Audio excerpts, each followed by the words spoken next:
I don't like snakes.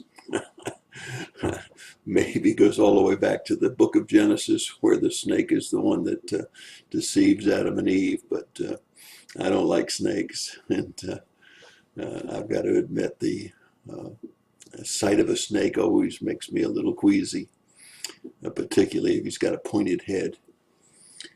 I'm looking back at Judges chapter 6, verses 12 through 16.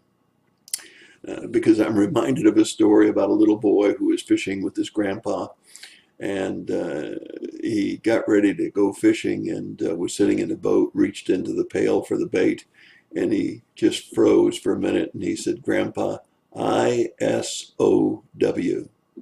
His grandfather said, "What?" He said, ISOW.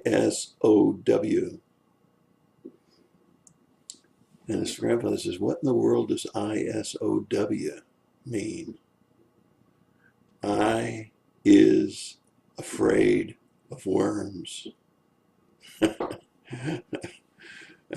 Well, I is afraid of snakes. And in Judges 6:12, there was some fear by Gideon. The angel of the Lord appeared to him and said to him, "The Lord is with you, O valiant warrior." And Gideon said to him, "My Lord, if the Lord is with us, why then has all of this fallen to us? And where are all of his miracles which our fathers told us about, saying, did not the Lord bring us up from the land of Egypt? But now the Lord has abandoned us and given us into the hands of the Midian." Pardon me, Lord, but why in the world are we in this mess?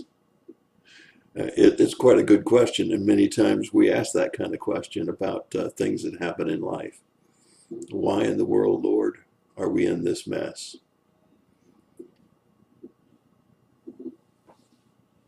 The Lord looked at him and said, "Go in this your strength and deliver Israel from the hand of Midian.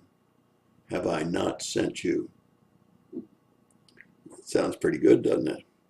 But here's what Gideon said. "O Lord, how shall I deliver Israel? Behold, my family is the least in Manasseh, and I am the youngest in my father's house."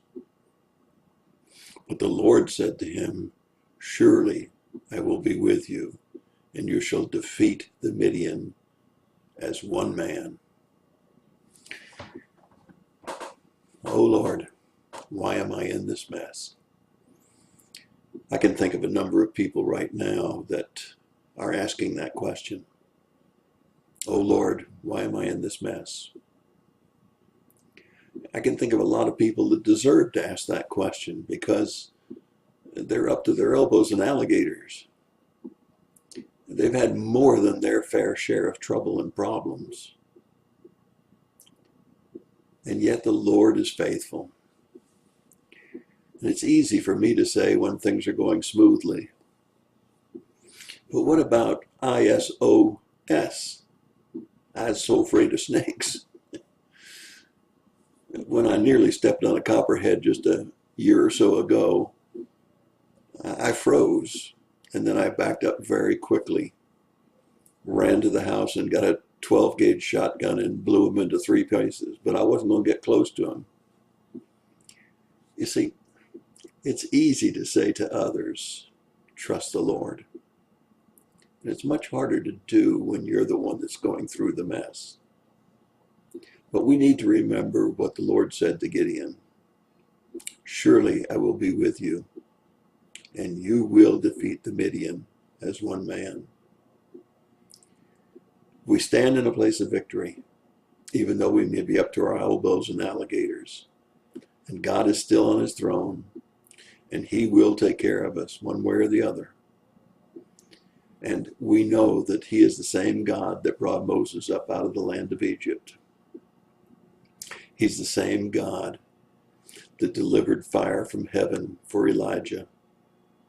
He's the same one who took Paul and safely saw him through all of the trials and tribulations that he went through. And most of all, he's the God who rose Jesus from the grave and proved that he has the power over death and the gift of eternal life. That's my thought for you today. I hope it's your thought too, no matter what kind of mess you're in. And no matter how many times you've said, oh Lord, why am I in this mess? That you'll remember that he knows you're there and he'll see you through. God bless you and have a great day.